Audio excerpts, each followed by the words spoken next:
आराम से जब सरकार की फुर्सत हो, जब सरकार को अच्छा लगे, जब अपने देश के किसानों से वो बात करे। जब सरकार दलाली से छिक जाए, जब सरकार भ्रष्टाचार से छिक जाए, तब किसान से बात करे।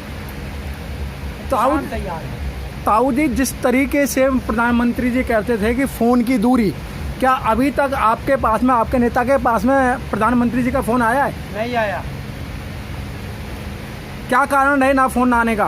देखिए, मोदी जी का एक फिलॉसफी रही है जब से ये प्रधानमंत्री बने हैं। मुख्यमंत्री काल का तो मुझे पता नहीं, क्योंकि दूसरे प्रदेश में थे, पर जब से देश के प्रधानमंत्री बने हैं, इन्होंने एक नियम बना के रखा है कि जो कहूँगा हमेशा उसका उल्टा करूँगा। अभी वित्त आयोग के एक सदस्य ने बोला है, किसान ये बताएं इस बिल के अंदर क्या खामियां हैं। नीति आयोग के नीति आयोग इसमें दखल देने का अधिकारी है? इस कृषि बिल में नीति आयोग का क्या वास्ता? इसमें बात करे कृषि मंत्री करे, देश का गृह मंत्री करे या प्रधानमंत्री करे, या किसान सबको बताता फिरेगा एक के कान में कि भाई इसमें यो कमी है, इसमें यो कमी है। और जौन सा नीति आयोग का पूछ रहा है, वो इतने किसानों से पूछ रहा है। किसान ने बिल नहीं बनाया, बिल तुमने बनाया है, तुम्हारी सरकार ने बनाया है। तो बताए सरकार कि ये किसानों के दुगनी आय कैसे कर सकता है?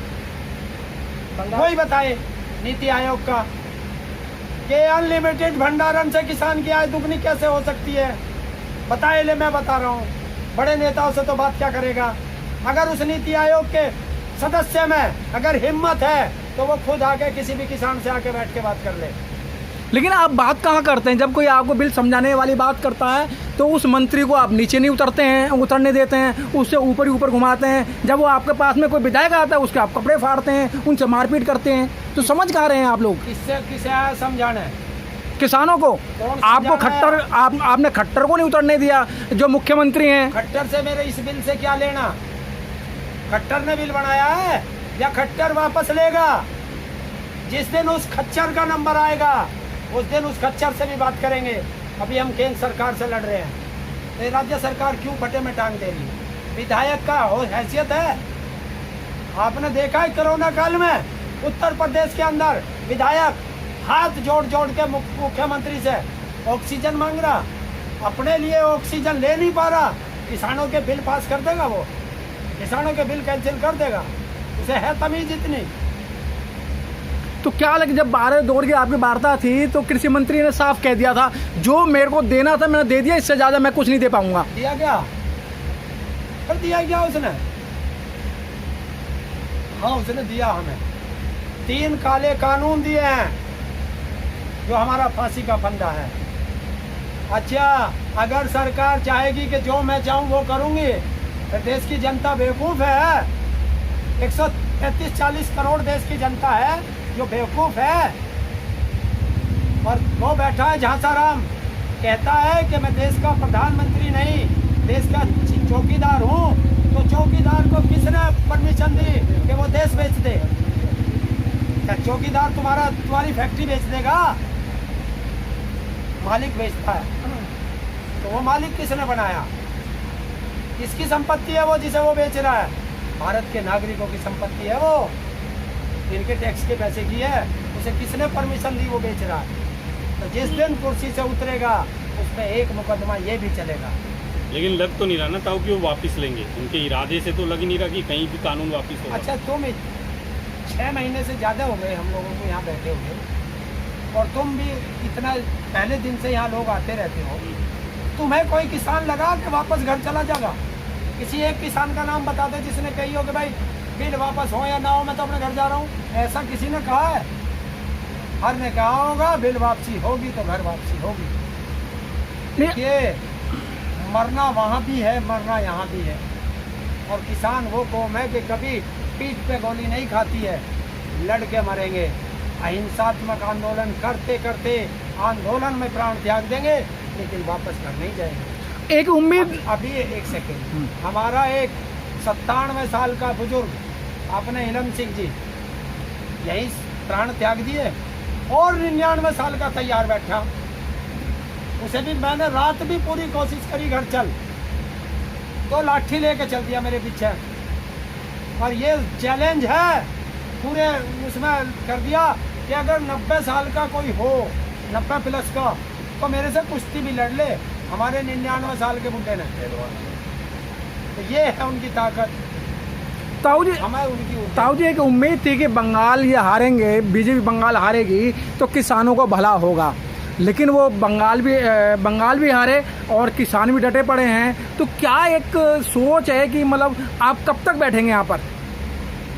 देखिए, हमारे सर्वमान्य राकेश जी पहले ही कह दी, और वो बात मैं फिर दोहरा देता हूँ,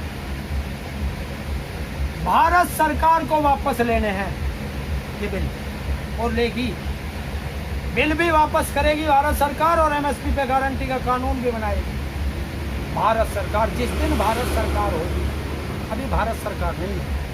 तो इसका मतलब आपकी और सरकार की मिली भगत है। आप इतना चैलेंज से कह रहे हैं कि बिल भी वापस लेगी, एमएसपी पे कानून भी बनाएगी। हाँ, क्या आपकी मिली भगत है क्या ये किसानों को? सरकार लेगी वापस जी, अभी भारत सरकार नहीं है, अभी नहीं है। नहीं, अभी तानाशाह है।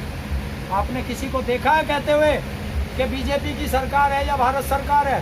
हर आदमी कहता है मोदी सरकार है। तो एक आदमी तो राजा होता है। तो ये किम जोंग जो है ना, इसे किम जोंग नहीं बनने देंगे। ये चाह रहा है जनता एकदम भूखी मर जाए, जनता अनपढ़ बन जाए और गुलामियत करे, और देश का किसान गुलामियत अब नहीं बर्दाश्त करेगा, ताऊ जी, किसी को करने देंगे। ताऊ जी, आप लोग आंदोलन करते हैं, हरियाणा की अभी कल परसों की फिल्म है कि जो वहाँ आप लोग आंदोलन कर रहे थे, एक विधायक आता है, वो गाली बक के चला जाता है, सरेआम गाली बकता है, और जो किसान ऑब्जेक्शन करते हैं उन्हीं पर 307 के मुकदमे लगवा देता है। देखिए, सरकार उनकी, पुलिस उनकी, प्रशासन उनका, और अगर वो इतना बड़ा गुंडा बदमाश था तो फिर आके सार्वजनिक माफी क्यों मांग ली? बताइए। तो कौन नीचे हुआ? किसान अहिंसात्मक आंदोलन करके हराया उसको, सार्वजनिक माफी मांगी, डूब के मर जाए ऐसा विधायक हो, चाहे कितना बड़ा जनप्रतिनिधि हो। पहले कहता था मैंने कोई गलती नहीं की, मैंने कोई गलत अपशब्द नहीं बोले, फिर आया सार्वजनिक रूप से, फिर मांगी माफी, बोला कि हाँ मैंने गलत बोला था। तो किसान सच्चा था, सच की लड़ाई किसान लड़ रहा है, और बेईमानी की लड़ाई मोदी सरकार और राज्य सरकार लड़ रही है। किसानों को अपनी जमानत करानी पड़ी, वहाँ मुचलका भरे गए किसानों के नाम से, और जो प्रशासन है, शासन है, सरेआम देख रहा है, वो गाली बक रहा है, और उनके आका ने भी उनको कुछ नहीं कहा, अभी पार्टी में बरकरार है।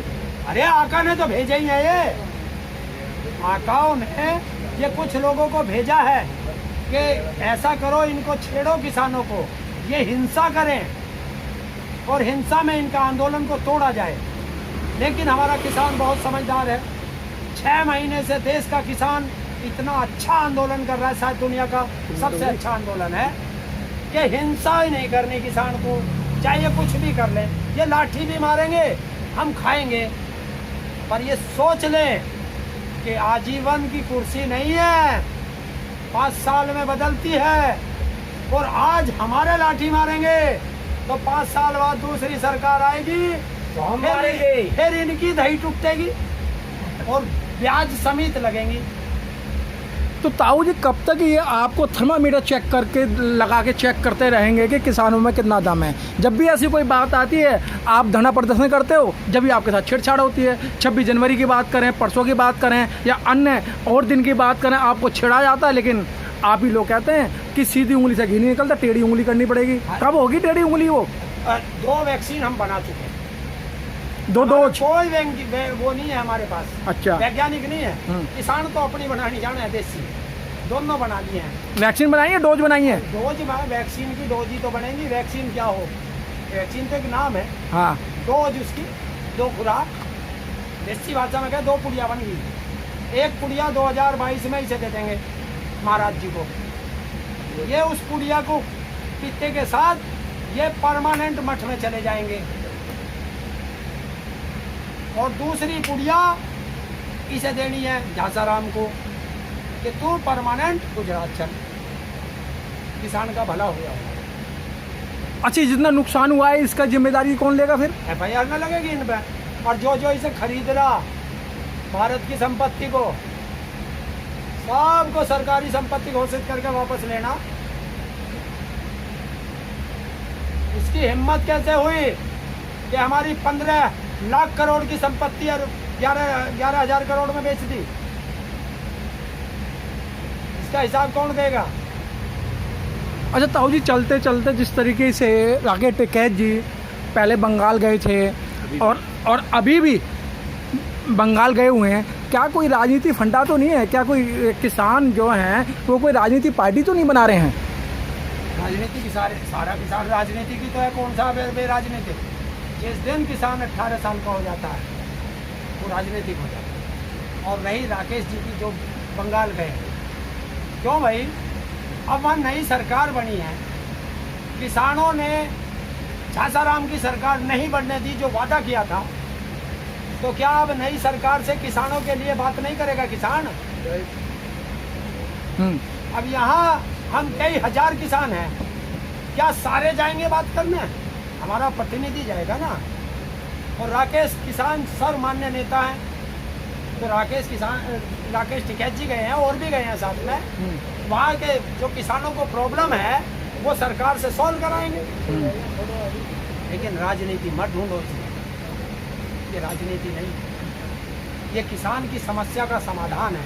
जो राज्य सरकार के अंडर में है वो वहाँ किसानों से समाधान कराए। उन्होंने निमंत्रण भेजा है, सरकार ने निमंत्रण भेज के बुलाया है किसानों को कि आइए हम आपकी समस्या सॉल्व करेंगे। तो अपनी समस्या रखेंगे और सॉल्व करेंगे।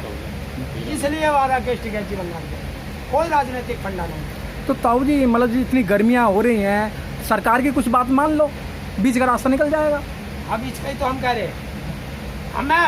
मैं जिस दिन से मैं यहाँ आकर बैठा मैं यही कह रहा कि सरकार बीच का रास्ता निकाल ले। बीच का रास्ता बिल्कुल बढ़िया है कि तीनों काले कानून वापस ले ले, MSP पे गारंटी का कानून बना दे, और हम बीच में आ गए हैं। सरकार यहाँ से वापस चली जाए दिल्ली की तरफ और हम किसान अपने घरों की तरफ भी चले जाएं, बीच में से वापस दोनों। हमने गद करी ना, हमने बिल बनाए ना हम वापस ले रहे। सरकार से कह रहे तन न बनाए, तू अपने वापस ले ले, तू अपने घर रहे, हम अपने घर रहे। तो सरकार भी तो ये कह रही है ना, तो आप लोगों ने बिल पढ़े नहीं हैं, आप लोगों को गुमराह कर रहे हैं किसानों को, आप जैसे पढ़े लिखे लोग। अच्छा, तो ये सारे अनपढ़ है सरकार? इतनी कमजोर है सरकार? ये तो कहते हैं मजबूत हाथों में देश है, तो फिर सरकार के हाथ मजबूत है कमजोर है?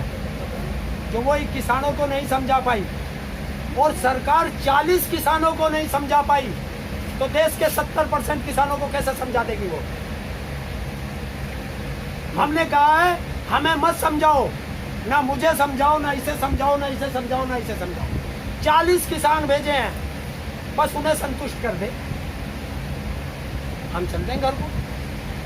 40 को तो समझा नहीं पा रहे, और करीब लगभग 12-15 करोड़ कितने, 20 करोड़ कितने, उन्हें समझा लेंगे। अच्छा ताऊ जी, अब चलते चलते आगे की रणनीति क्या है आपकी? आंदोलन। कैसा आंदोलन रहेगा? शांतिपूर्वक अहिंसात्मक आंदोलन। सबसे अपील भारत के हर नागरिक से जो आंदोलन से जुड़ा है कि चाहे लाठी लगे चाहे कुछ लगे, एक तो हाथ नहीं उठाना, किसी को अपशब्द नहीं बोलना, और बीजेपी को वोट मत देना, ऐसा आंदोलन चलेगा। तो ताऊ जी, आप लोग फ्री क्यों कहते हो? जब तो बच्चा नहीं रोएगा तो उसे माँ दूध नहीं पिलाती है, कभी सीधी उंगली से घी नहीं निकलता, तो टेढ़ी उंगली करनी पड़ेगी, तो शांति से तो आपका कोई काम होगा क्या? अभी अब दोनों सवाल, बच्चा रोता है और सीधी उंगली। देखिए, बच्चा रोया, भारत का किसान रोया, क्योंकि उसे इन कानूनों से डर लगा। इन कानूनों से डर के किसान रोया तो वो सड़कों पे आ गया, तो किसान रोया, बच्चा रोने वाली बात खत्म हो गई। अब टेढ़ी और सीधी उंगली, हाँ सीधी उंगली से सरकार नहीं मांग रही, तो टेढ़ी उंगली यो है कि इन्हें सत्ता से बेदखल कराएंगे, ये टेढ़ी उंगली है।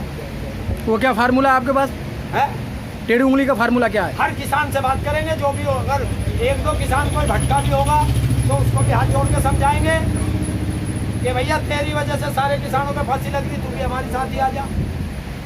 और हमारे इस कानून की वजह से देश का हर नागरिक जिस तरह आज ऑक्सीजन के लिए तड़पा है ऐसे ही अनाज के लिए तड़पेगा। तो इसलिए भैया तू भी आ जा। राक्षसों को गद्दी पे बैठा दिया, इन्हें हटाना है, दूसरे आएंगे। अब देश में वो तो राज करेगा जो किसान की बात करेगा। ठीक है sir. Press the bell icon on the YouTube app and never miss another update.